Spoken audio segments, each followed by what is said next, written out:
All right, welcome back to what is now part two. Hope you enjoyed that little intro. If you did, we're gonna have a lot more of that to come in this video. In fact, that Wyoming Canyon Trail is what most of this video is going to be. I just wanna give you a bit of a lead up to what got us there in the first place. And I gotta give a big shout out to my buddy Dan, who took absolutely all of the drone footage on this entire trip. I really gotta give me one of those things. The footage that took was just amazing, and it completely blew kind of all of us away. So shout out to you, Dan, appreciate it.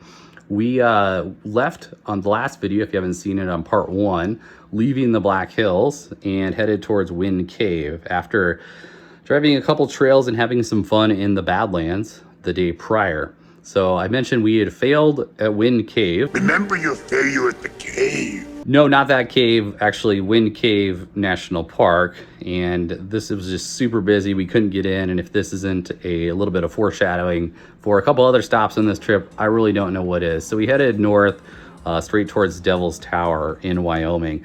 None of us had been there, and you guessed it, this place was also packed. So we were all kind of glad that we had the national park annual passes and didn't have to pay any additional fee to get up to the parking area, because that parking area was completely full and overflowing. So we couldn't even find a place to park and hike up towards the Devil's Tower. So none of us were super worried about that. We were all kind of happy enough just to park somewhere in the middle and get some pictures and then get back on the road. We headed northwest towards 10 Sleep, Wyoming, some great views along the way, and immediately stopped at our campsite for the night, which was 10 Sleep Brewing Co.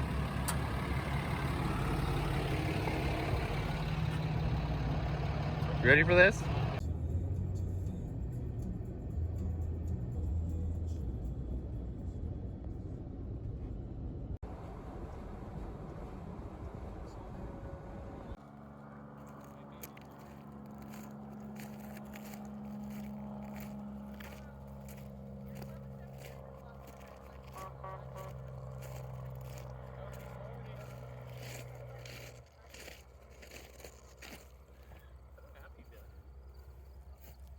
I'll brush my teeth real well. Yeah. I get that onion out.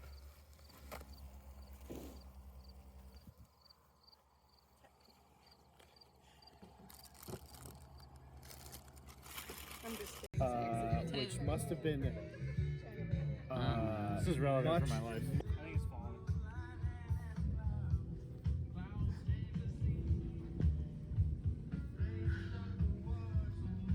Yeah, it counts.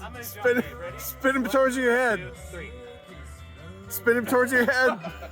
It counts. Because that one was pretty loud. It's like shit. So if you're in the area, I would highly encourage you to check this place out. It wasn't super busy when we were there, but it was a Monday night. They were pouring concrete pads for seasonal pass campers when we were there. I know this area is kind of popular for people visiting the hot springs and like rock climbers, fly fishermen, stuff like that. So I wouldn't be surprised if in the next couple of years this place blows up a bit more than it kind of already is known anyway.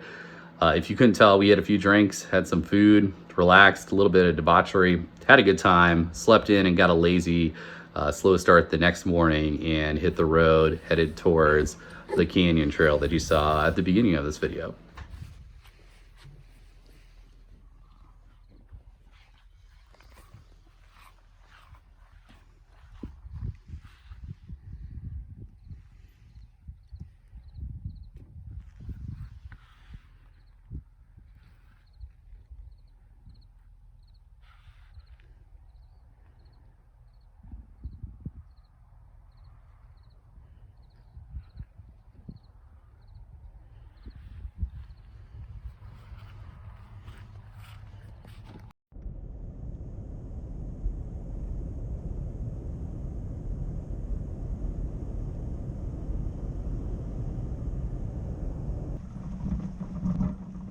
For us, this trail is going to be an out and back, and you'll see why here in a little bit. We'll talk about that more too. Our initial plan was to drive as far as we could without earing down, and that only lasted maybe 100 feet past the trailhead before we stopped and decided to bump everything down. But now that we're all aired down, we're good to go. I'm gonna stop talking here and roll in the slew of cell phone, GoPro, and drone footage that we captured, so soak it in. –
way back there.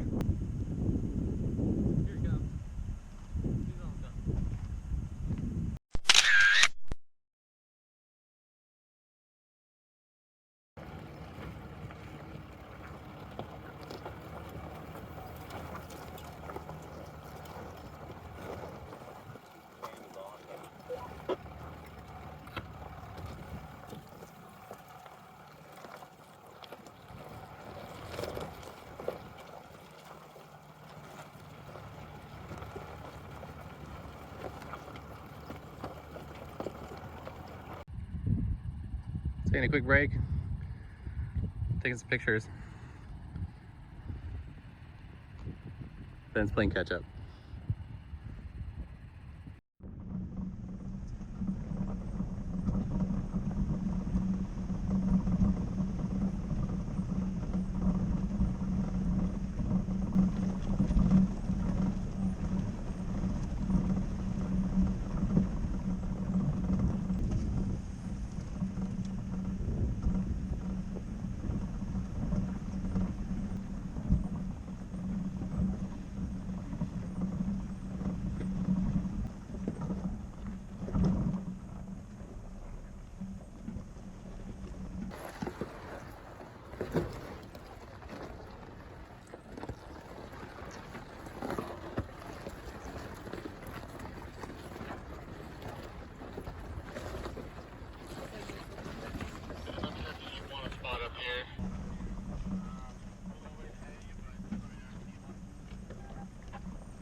At this point, we are at the end of the trail, for us anyway. The trail does continue on, but the only way to get through is to travel through this section of one lane, really tight switchbacks that are no way going to fit a full-size pickup.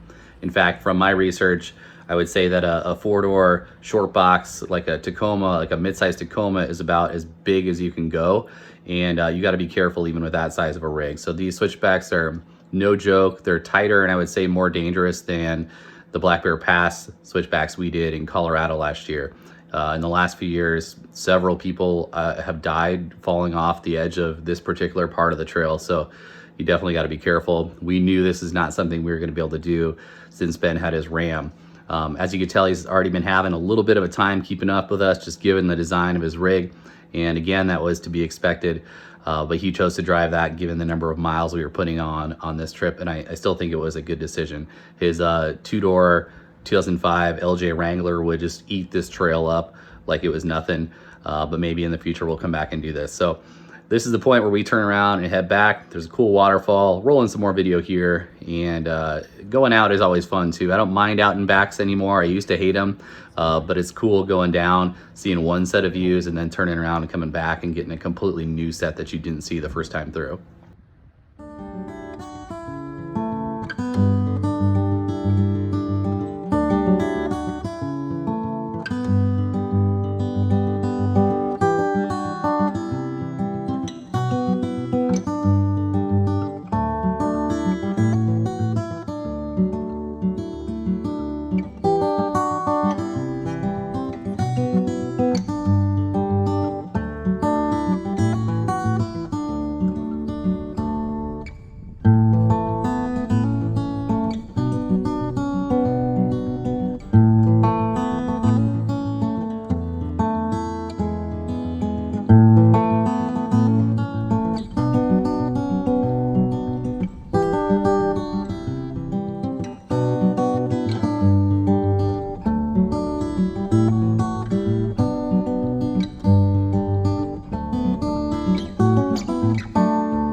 smell that too, yeah. Mm-hmm.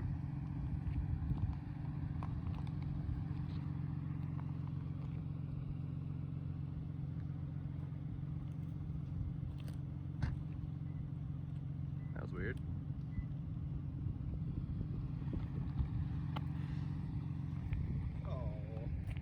I just opened up. I didn't even go to it. It was. What you got?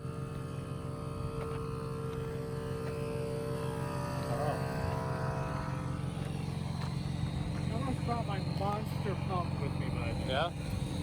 solid.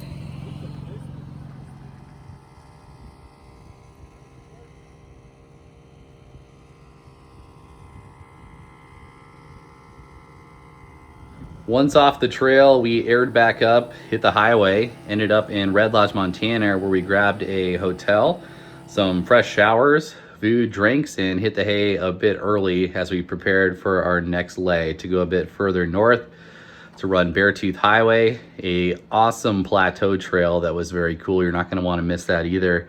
So if you made it this far for this video, I appreciate it. Thanks for watching. Check back. We're going to have some more cool stuff. Later.